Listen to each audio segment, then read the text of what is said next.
అందరికీ నమస్కారం. నా పేరు సాయి కృష్ణ విప్పర్తి. నాన్న రాసిన కథ అనే ఒక ఇండిపెండెంట్ ఫిలిం రేపు నవంబర్ 21 రిలీజ్ అవుతుంది. దాని గురించి ఒక చిన్న ప్రమోషనల్ వీడియో చేస్తున్నాం. మన నాన్న రాసిన కథలో ఫాదర్ క్యారెక్టర్ చేసిన కృష్ణేంద్ర గారు మాతో ఉన్నారు. నమస్తే సార్. నాన్న రాసిన కథలో క్యారెక్టర్ చేశారు కదా, ఫాదర్ క్యారెక్టర్. మనం ప్రసాద్ ల్యాబ్లో కూడా వేసాం, విజయవాడలో వేసాం. ఆల్మోస్ట్ అక్కడ ఒక 150 మెంబర్స్, అక్కడ ఒక 250, తర్వాత బాగలింగంపల్లి. ఒక సినిమాకి కథ ఎలా ఉండాలి అన్నది సంక్షిప్తంగా 30 నిమిషాల్లో దర్శకుడు నాయకుడు సాయి కృష్ణ గారు చాలా బాగా చూపించారు. విజయవాడ ఎంబీవీకే, రవీంద్ర భారతిలో ఇన్ని చోట్ల ప్రివ్యూలు వేసాం. అక్కడ చూసినా మంచి రెస్పాన్స్ వచ్చింది. ఈ సినిమా నేను చూశాను. చాలా మెచ్యూర్డ్గా సాయి కృష్ణ చాలా అద్భుతంగా నటించాడు. మామూలు ఇక్కడ సినిమాటర్లతో ఏమాత్రం తీసుకోకుండా నటించాడు. ప్రతి సీన్ లో అదనంగా లేదు, తప్పు లేదు, యాక్యురేట్ గా ఉంది. నాకు చాలా నచ్చింది. చాలా ఫ్యూచర్ ఉంది. రెండు, వారి నాన్నగారుగా పనిచేసిన కృష్ణేంద్ర గారు అద్భుతమైన నటులు. ఆయన కూడా ఒక తండ్రి అంటే ఇట్లా ఉండాలనిపిస్తుంది మనకి ఫీలింగ్. ఆ రకంగా చాలా చక్కగా చేశారు. మీ ఎక్స్పీరియన్స్ చెప్పండి సార్ ఈ ఫిలిం సంబంధించి. సాయి కృష్ణ గారు అసలు ఈ నాన్న రాసిన కథ, ఆ నాన్నని నేను అవుతానని నేను అసలు ఊహించుకోలేదు. ఆ నాన్న నేను, నాకు సాయి కృష్ణ ఇచ్చిన గిఫ్ట్ అనుకుంటాను.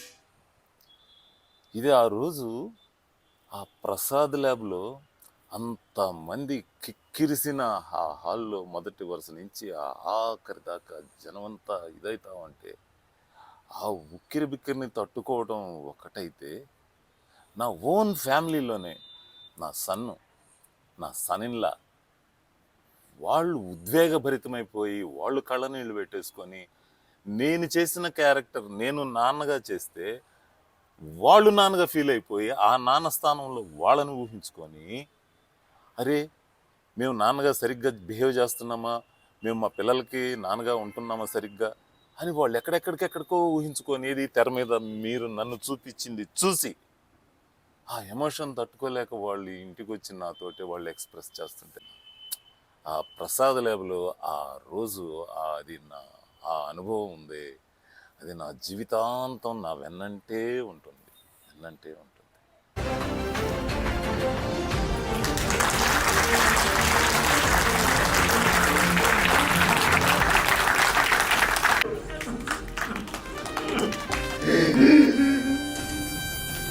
మనం ఆల్మోస్ట్ ఫైవ్ డేస్లో షూట్ చేసేసాం కదా సార్. అవును. మీకు ఒకటే కాస్ట్యూము. మీ కాస్ట్యూమ్ ఒక బనీను, ఒక టవల్, ఒకళ్ళు వైట్. నాకు అర్థం కాల ఏంటా అనేది. ఇది ఏం మ్యాజిక్ చేయబోతుందని నాకు తెలియలే ఆ రోజు. అయితే నేను కూడా, నాకు వచ్చిన రెస్పాన్స్ ఏంటంటే, ఫాదర్ క్యారెక్టర్ ఆయన చాలా బాగా చేశారు, చాలా న్యాచురల్గా చేశారు. అంతేకాకుండా ఆయన వాయిస్లో ఆ డైలాగ్ డెలివరీ చెప్పేటప్పుడు ఆ డెప్త్ అందరూ బాగా అప్రిషియేట్ చేశారు సార్ మిమ్మల్ని, మీ క్యారెక్టర్ని. మీలాగా నేను డాన్స్ చేయలేను, ఏదో ఆ వాయిస్తో అడుగులేస్తున్నా సార్. జాయ్ సాల్మన్ ప్లస్ మన నాన్న రాసిన కథకి మ్యూజిక్ కూడా ప్లస్. అసలు ఎంత బాగా చేశాడంటే సార్, ఫస్ట్ టైం నేను మొత్తం అయిపోయింది చాలా తక్కువ టైంలోనే ఇచ్చాను. 1 వీక్లోనే 10 డేస్లోనూ పిలిచి చూపించాడు. అసలు చిన్న చేంజ్ కూడా లేదు. ఫస్ట్ టైం విన్నాగానే చాలా బాగా ప్లెజెంట్గా మంచి సూతింగ్ మ్యూజిక్ అనిపించింది. బ్యాక్గ్రౌండ్ మ్యూజిక్ చాలా బాగా చేశాడు. అట్లాగే మన కెమెరామెన్ చూసారుగా కుర్రోడు, అతనికి ఎక్స్పీరియన్స్ లేదండి. ఫస్ట్ మీరు ఛాన్స్ ఇచ్చారు. అసలు ఎంత డెడికేషన్తో చేశాడంటే, అసలు ఒక టేక్ కింద పడుకొని, అసలు ఒకటే 2 లెన్స్లు, ఒక లైట్, ఒకతో చేసాం మనం. అంటే చెప్పాలంటే చాలా మనం బేసిక్ లెవెల్లోనే చేసాము అవుట్పుట్. కాకపోతే అందులోనే ఉన్న దాంట్లోనే మనవాడు ఉన్న 2 లెన్సులతోనే చాలా మ్యాజిక్ చేసాడు. అన్నిటికన్నా మించి తనకి డెడికేషన్ ఉంది. శ్యామ్ భాస్కర్ అని వైజాగ్లో ఉంటుంది, నర్సీపట్నం. సో వైజాగ్ కెమెరామెన్ మాకు రిలేటివ్స్ అవుతాడు. పోస్ట్ పెట్టాను, బావా నేను వస్తాను, నేను చేస్తాను, నేను అని చెప్పి అతను వచ్చి కష్టపడి మన కోసం ఇక్కడ 5 డేస్ ఉండి చేశాడు. ఇంకా అలాగే హీరోయిన్ కూడా యాక్ట్రెస్ సమీమా గారు కూడా చాలా అడగంగానే ఒప్పుకొని చేశారు. చాలా బాగా చేశారు న్యాచురల్గా. ఇంకా అందరూ అలా సెట్ అయ్యారండి. ఇప్పుడు మనం ఒక ప్రాజెక్ట్ మంచిగా అనుకుంటే అలా అందరు దేవుడి దయ వల్ల అన్నీ అలా సెట్ అవుతాయి. మన రవీంద్ర భారతిలో మామిడి హరికృష్ణ గారు చూసారా, ప్రకృతి కుట్ర చేసైనా సరే ఒక మంచి ప్రయత్నానికి సపోర్ట్ చేస్తారని అన్నారు కదా. మనం మంచి పని చేసుకుంటేనట ప్రకృతి కూడా కుట్ర చేసి మనకు అన్ని సమకూరుస్తుందట. సో అది కుట్ర చేస్తుంది. ఆయన సినిమా కళ నెరవేరుతుంది. మనం మళ్ళీ ఇదే వేదిక మీద ఆయనని ఒక నెక్స్ట్ ఇయర్ వరకల్లా ఖచ్చితంగా 100% సన్మానించుకుంటాం. ఆయనను అడుగుతా, అయ్యా నీ ఫుల్ లెంత్ సినిమాని ఇక్కడ మాకు ఒక రోజు ప్రదర్శించడానికి అవకాశం ఇవ్వాలి. మిగతా వాళ్ళందరూ మా ఫ్రెండ్స్ అండి. పాపం వాళ్ళకి యాక్టింగ్ రాదు, ఏమి రాదు. వాళ్ళని బతిమలాడి లాక్కొని అరే ప్లీజ్ రా అని చెప్పి శ్రీనివాసరాజు, సాంబశివరావు, ఇంకా అన్నిటికీ మర్చిపోయాం మన మహేష్ ఫ్రెండ్ క్యారెక్టర్ చేసిన మహేష్ చాలా బాగా చేశాడు. తనకి ఇంట్రెస్ట్ ఉంది కానీ తను జర్నలిజంలో బిజీగా ఉంటాడు. తనకి ఇంట్రెస్ట్, సో వచ్చి చేశాడు. తను కూడా చాలా బాగా చేశాడు. తన ఫ్రెండ్ అలాగే ప్రవీణ్, విశ్వ కళ్యాణ్ అని ఒక మా ఫ్రెండ్ వాళ్ళ బ్రదరు, అతను కూడా వచ్చి చాలా బాగా చేశారు. మొత్తం మీద అలా సెట్ అయింది. అసలు రేపు ఈ యూట్యూబ్లో ఇది చూసిన వాళ్ళు ఏ యాక్టర్ దాంట్లో పలానా యాక్టర్ బాగా చేయలేదు చెప్పండి అని వాళ్ళకి ఒక ప్రైజ్ ఇచ్చేద్దామన్నా సరే వాళ్ళ వల్ల కాదు. ఎవరు బాగా చేయలేదు అందరు బాగా చేశారు అంతే. అది ఇప్పుడు నాన్న రాసిన కథని రేపు 21 యూట్యూబ్లో లాంచ్ చేస్తున్నారు.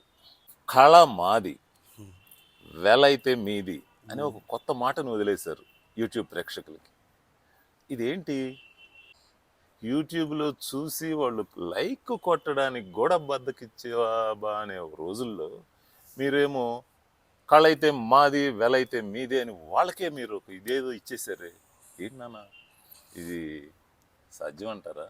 అంటే సార్, ఫస్ట్ ఆఫ్ ఆల్ ఇది మీకు తెలియకపోవచ్చు, ఇది నేను పెట్టింది కదా సార్. ఇంతకుముందు ఆల్రెడీ మన బండి సరోజ్ గారని ఆయన పెట్టారనమాట. ఆయన పెట్టి ఆల్రెడీ సక్సెస్ అయ్యారు.